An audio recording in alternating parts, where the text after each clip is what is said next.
अजित पवारांच्या राष्ट्रवादीचे आमदार शरद पवारांसोबत एकाच व्यासपीठावर दिसून आलेत।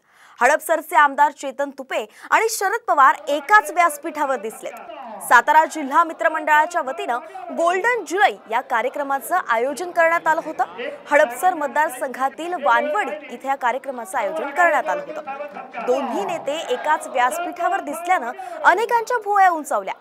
कालच बाबाजानी दुर्राणींनी घड्याळ काढून हातामध्ये तुतारी घेतली आहे, त्यामुळे या भेटीनंतर सुद्धा अनेक तर्कवितर्क लावले जात आहेत।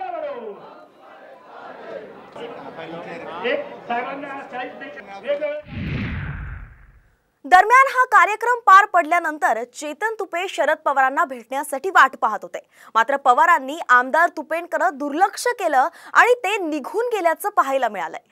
आधी दोन्ही नेते एकाच व्यासपीठावर दिसून आल्याने अनेक चर्चा सुरू होत्या, पण दुसरीकडे पवारांनी तुपेंना साधी ओळख सुद्धा दाखवणं टाळलं, त्यामुळे अनेकांच्या भुवया पुन्हा उंचावल्या।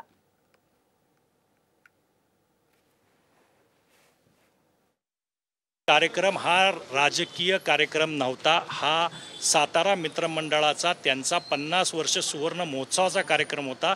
त्याचे ज्या पुरस्कार्थी आहेत आणि त्याचे जे निमंत्रक आहेत ते यशवंत अण्णा साळुंखे हे माझ्या मतदारसंघात राहतात आणि त्यांचे आणि माझे घरोब्याचे वैयक्तिक संबंध आहेत। त्यांनी मला कार्यक्रमाला निमंत्रित केलं होतं, त्यामुळं एखाद्या जिल्ह्याच्या मित्रमंडळाचा कार्यक्रम होते तर लोकप्रतिनिधी म्हणून उपस्थित राहणं माझं कर्तव्य आहे।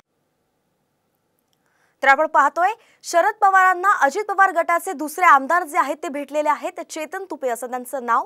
एका कार्यक्रमाला ते एकाच व्यासपीठावरती दिसले, परंतु शरद पवारांनी त्यांना इग्नोर केला आणि ते निघून गेले।